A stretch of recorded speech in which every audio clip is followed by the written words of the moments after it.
Critics of business. Mary Mother Jones. In the early years of the 20th century, Mary Jones, known as Mother Jones, was one of the most notable women in America.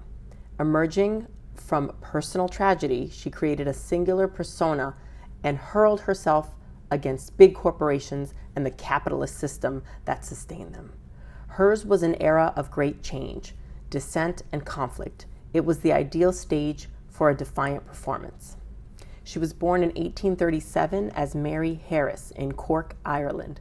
When she was 8 years old, a fungus blighted the nation's potato crop, causing a terrible famine. She immigrated with her family to Toronto and there grew up, graduated from a convent school, and became a school teacher. Eventually, she moved to Memphis and married an iron molder named George Jones.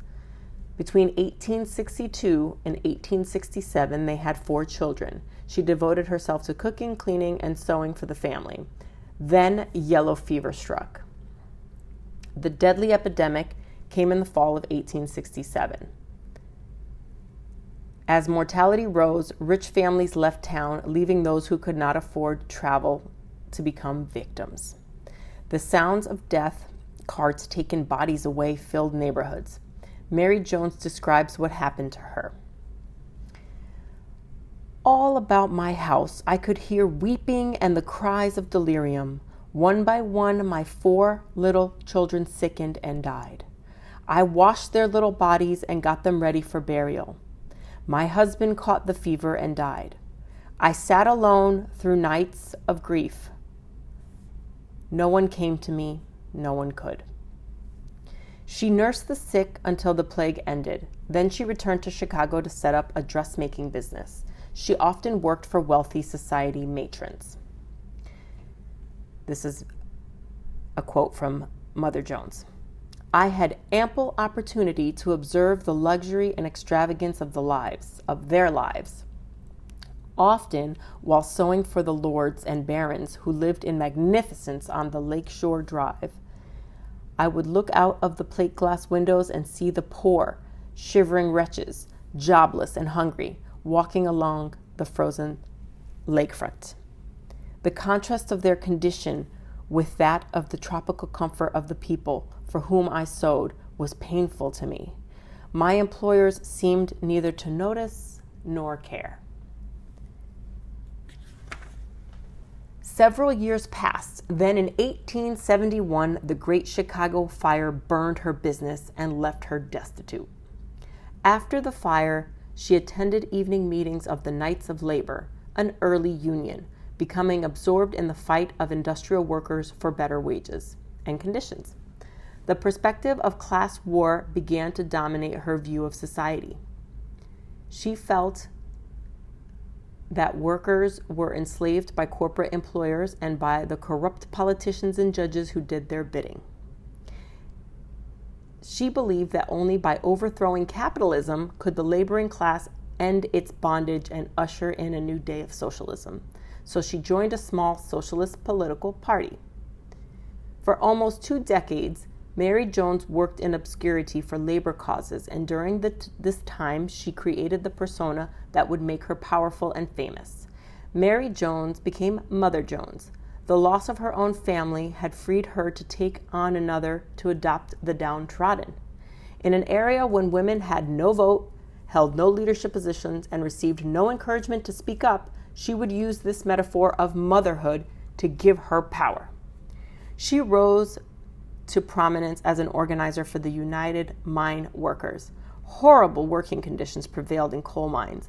Miners worked 10 and 12-hour days in damp, dusty, cramped, dangerous tunnels. Wages were so low that mining families put their children to work to get by. Boys as young as 8 years old toiled 6 or 7 days a week, some spending so many hours in cramped shafts that their bones grew irregularly and they could not stand straight as adults. Textile mills were built near mining towns to employ the miners' wives and daughters. The United Mine Workers wanted to unionize the miners, but the coal companies viciously resisted. Organizers were followed and observed. Miners who shook an organization's hand were fired. Hired thugs beat up troublemakers.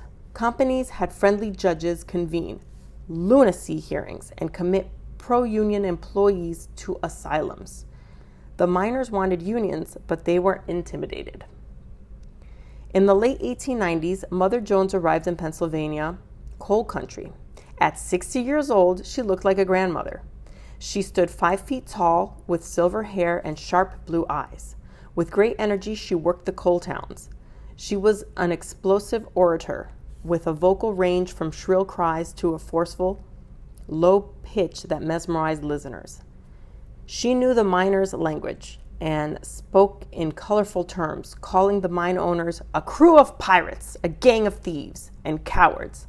She called the men her boys, and as their mother, she told them to stand up to the companies. During a bitter strike in 1900, when some miners were losing their nerve, she organized marches of the miners' wives. The women paraded to work sites wearing aprons, waving mops, and banging pans. Laughing company guards saw no danger from the comical possessions and let them through, not realizing how Mother Jones had cleverly dramatized the role of aggrieved wives and mothers fighting for the welfare of the families. She scolded the men, telling them they were shamed if their wives stood up to the companies and they did not. Mother Jones used ironic wit to puncture establishment pretensions. In 1902, she was arrested in West Virginia after the coal companies got an injunction against union organizing. In court, the judge suspended her sentence, but advised her that as a woman, it would be better far for her to follow the lines and paths which the all-wise being intended her sex should pursue. She appreciated the advice, she said, adding that it was no surprise he was taking the company's side, since experience had taught her that robbers tend to like each other. When asked by a Princeton professor to address his class, she brought with her a stooped and pale 10-year-old boy. "Here's a textbook on economics," she said. "He gets $3 a week, working in a carpet factory, 10 hours a day, while the children of the rich are getting higher education." She had a favorite story for audiences. "I asked a man in prison once how he happened to get there. He had stolen a pair of shoes. I told him that if he had stolen a railroad, he could be a United States senator." Eventually, Mother Jones fell out with the United Mine Workers because she was more militant than its leadership. She became a lecturer for the Socialist Party, but in time, she renounced socialism. She was a doer, not an ideologue, and she lacked patience with hair-splitting doctrinal debates among intellectuals who led comfortable lives. However, in 1905, she helped launch the International Workers of the World, a radical union dedicated to overthrowing American capitalism. By 1911, she had returned to the front lines in mining regions. Later, she marched with a striking garment and streetcar workers in New York City. In 1916, she started a riot by 200 wives of streetcar workers with an inflammatory speech telling them, "You ought to be raising hell." By the 1920s, Mother Jones had grown disillusioned with unions. She quit the IWW, saying it was more interested in symbolic displays than in concrete victories. Other unions had grown comfortable with the corporate establishment. She had contempt for union leaders, motivated by their own importance, and called John L. Lewis, president of the United Mine Workers, a pie counter hunter. She retired from public life, speaking out now and then, and died in 1930 at the age of 92. Today, Mother Jones is little remembered. Her time passed and the specific labor abuses that enraged her are mostly ended.